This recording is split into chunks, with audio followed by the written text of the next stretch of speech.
It's 8:26 on a Thursday morning here on the Michigan Insider on Sports Talk 1050 WTKA, online at WTKA.com. We're live here inside the Suburban Chevrolet Make the Choice studios. You know, Thursdays at around 8:30, we get our softball fix from a great friend of the show, Michigan softball coach Carol Hutchins. All of our guests from State Street are brought to you by Dexter Builders. Dexter Builders specializes in providing complete home improvement services from initial design through construction to final walkthroughs and inspections. They can handle the whole job or any part of the job. They are Dexter Builders. Speaking of job, Michigan softball team has its next job. It gets underway tomorrow in Big Ten tournament action. Joining us to reflect upon the week that was in Michigan softball and look ahead to the upcoming Big Ten tournament is Michigan softball coach Carol Hutchins. Hutch, good morning. Good morning. Beautiful morning. Yes, it is. Great weather, and appreciate you joining us.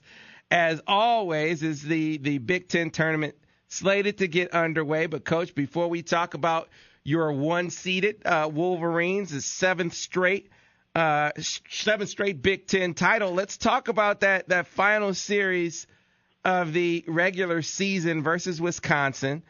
And you look at that, you look back on it. You said it was going to be a tough series to finish things out with. It wound up that way, yet you still wound up with the one seed. Let's start off first though with game number one. The Badgers came out and they had a freshman that had an outstanding performance against you guys in that first game, that 9-3 loss. Well, I think the biggest concern of the game was really the 9 because defensively they took advantage of everything we gave them. They found our weaknesses, and they had key hits and on pitchers' counts. And I have to say that we didn't seem very prepared to play ball.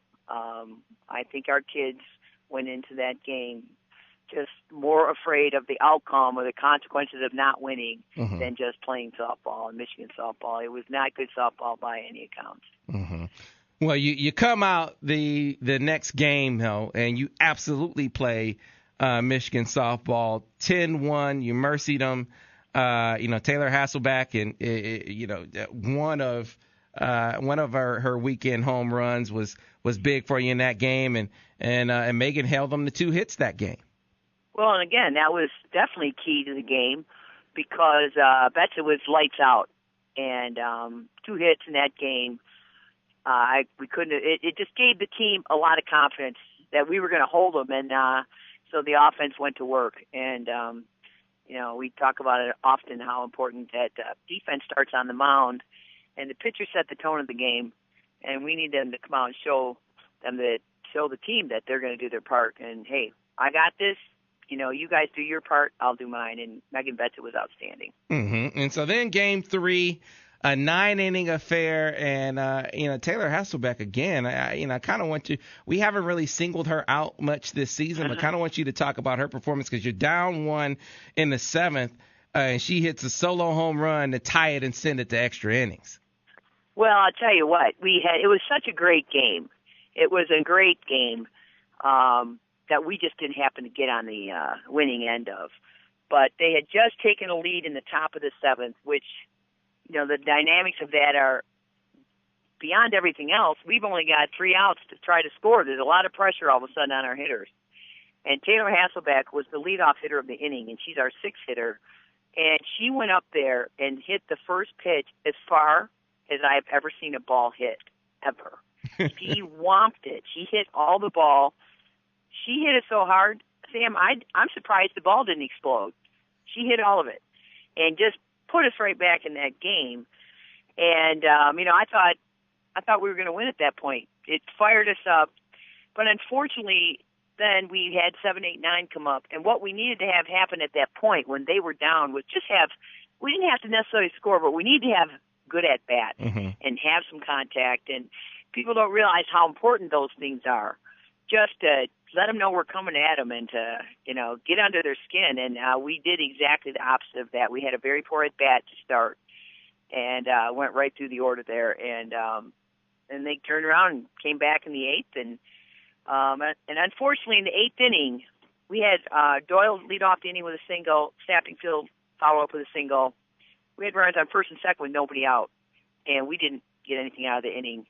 We had a Romero fly out. We had a hit by pitch by Blanchard, and then 5 and 6, we just didn't get it done in the heart of our order, and that really broke our back. And I think I think we hung our head for a minute. And then an 0-2 pitch in the ninth inning, we hung an 0-2 pitch that went over the fence. And when you're in a fight, you can't put your head down, not for 1 second. You gotta stay swinging, and you gotta keep your gloves up. And I felt that we just hung our head. It only took once, but it was a fantastic softball game and a lot of fun. And you don't always get the win, but I thought we rebounded from Friday night's what I thought was a debacle, and we played softball. We played Michigan softball, so we're sitting in pretty good shoes at this point. Right, absolutely. We're talking to Michigan softball coach Carol Hutchins here on the Michigan Insider on Sports Talk 1050 WTKA, online at WTKA.com. Those good shoes, the shoes of the Big Ten regular season champ, once again, 7 straight for the Maize and Blue, the 1 seed in the Big Ten tournament. Coach, kind of talk to me about, because you and all coaches talk about it being the second season now. As you head into this second season, the postseason, where are things? You've talked a lot about pitching the last few weeks. It was my question to you: was this just a fatigue thing? The last few series, and you can expect your veteran pitchers to just bounce right out of it because now it's a clean slate once again. Well, it's a good question, Sam. I don't have the answer to it. We definitely need to, our veteran pitchers need to step up and do what we need them to do, which is simply keep us in the games. Command the zones and keep the opposing offenses limited and give us some confidence there. I don't think it's a fatigue factor because we have utilized all 3 of our pitchers all year, and nobody is in a situation where they're overdone, overtaxed. So it's really a matter of just embracing the role you have when you get it and executing it. And it is a second season, if you want to call it that. The bottom line is it doesn't really matter what we've done up to this point. I mean, games we've won or games we've lost in the past have no bearing on what's going to happen next, period. Now we need to just show up and play softball, play it 1 pitch at a time. And we cannot be the team that gets caught up in that, well, we're supposed to win, because I think we've tended to go there, and the team leadership needs to say, no, we're supposed to fight. If we want this, we're going to have to fight hard, and we need to get back to playing 1-pitch softball. And I talk about it often, but it's really, I think, the reason we've struggled a little bit here later in the season. I don't think we've played 1-pitch softball the way Michigan softball plays it.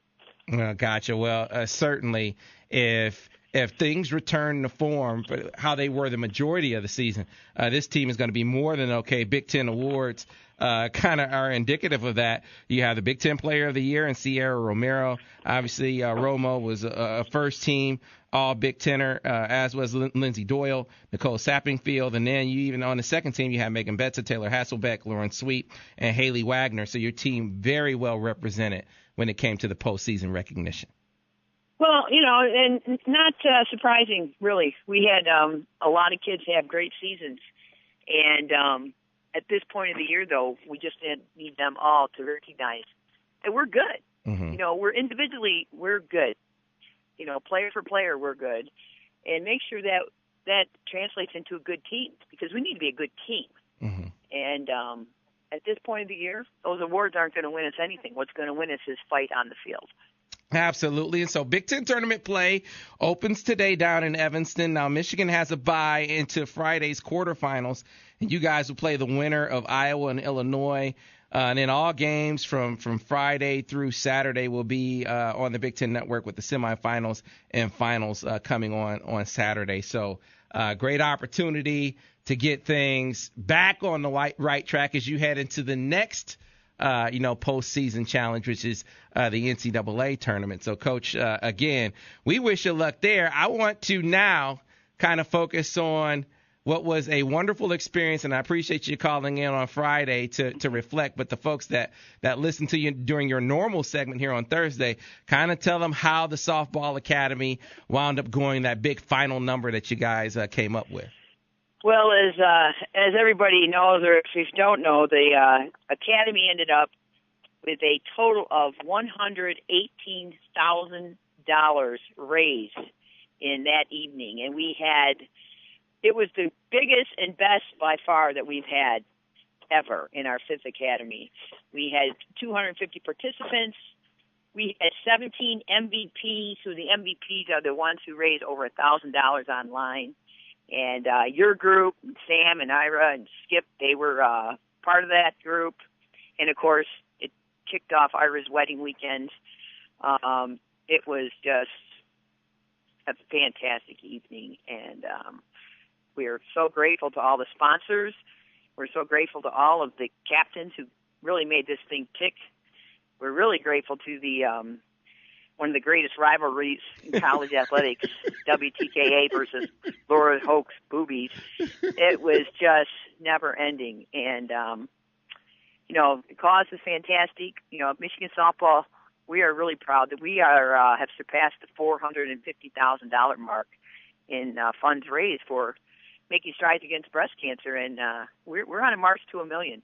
Our goal will be to be the first college team ever to raise $1 million for one of the greatest causes ever. And so this place, we're not going anywhere. We're just going to continue to get bigger, to get better, and it's the support of all you folks that's really making this thing go.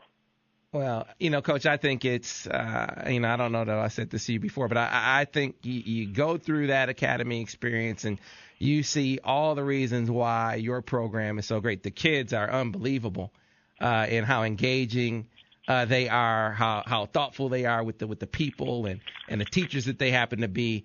Really, it makes the experience, and it shows why your team is so successful on the softball field. So appreciate it. That $1 million is coming. But we know that the task at hand now is to, after you got all the fundraising, great fundraising done, by the way, we have even more money to bring down there on behalf of the Softball Academy. The donations still coming in. Awesome. Awesome. We'll get those down to you. But the task at hand, Big Ten tournament, folks, the Wolverines in action tomorrow against the winner of the game, the Iowa-Illinois game, and looking forward to talking to you about that next week, Coach, and then also NCAA. So appreciate you really being gracious host for us, and good luck on the softball field down there in Evanston tomorrow. Well, thanks. We'll certainly take any bit we can get. I look forward to talking to you next week. All right, Coach. Thanks a lot. On Big Ten Network. Make sure everybody knows we're live on Big Ten Network. Absolutely. Friday and Saturday, folks. And thanks a lot for that reminder, Coach. Friday and Saturday, Michigan softball, the entire Big Ten tournament on the Big Ten Network. So you'll be able to catch Michigan softball on the Big Ten Network as they try to win the Big Ten tournament crown on top of the Big Ten regular season crown. Michigan softball doing what it does customarily. And the challenge was very clear. The thing with Hutch is, her challenges aren't secret. How a lot of coaches keep their challenges internal. Well, hers is in Sharpie, glowing in bright lights. Right, absolutely. She shines a spotlight on her challenge to her players. So, very interesting to see how they respond. But Ira, we know a lot of people and a lot of kids around here, they need to work on their games to not only get ready for their seasons, be it baseball season or honing their softball skills or getting ready for next year's academy. A way that they can do that. Absolutely. All of our great softball and baseball coverage, including our interview with Coach Hutch, is brought to you by Advantage Sports. Want to take your game to new heights? Advantage Sports on Stadium Boulevard in Ann Arbor is the place to catch the advantage for all things baseball and softball. Advantage Sports carries all the top brands, including Wilson, Demarini, Easton, Rawlings, and Mizuno, offering everything needed to outfit any serious ball player with indoor batting cages and professional instruction, glove and equipment repair by GP Sports Services, and physical training by Advantage Strength and Conditioning. Everything you need to fine-tune your game is under one roof. Choose to catch the advantage at Advantage Sports on Stadium Boulevard in Ann Arbor. Visit catchtheadvantage.com. That's catchtheadvantage.com, or call 734-369-4944. All right, folks, we got to get to a break. We'll be back on the other side here on the Michigan Insider on Sports Talk 1050 WTKA, the official voice of University of Michigan Sports.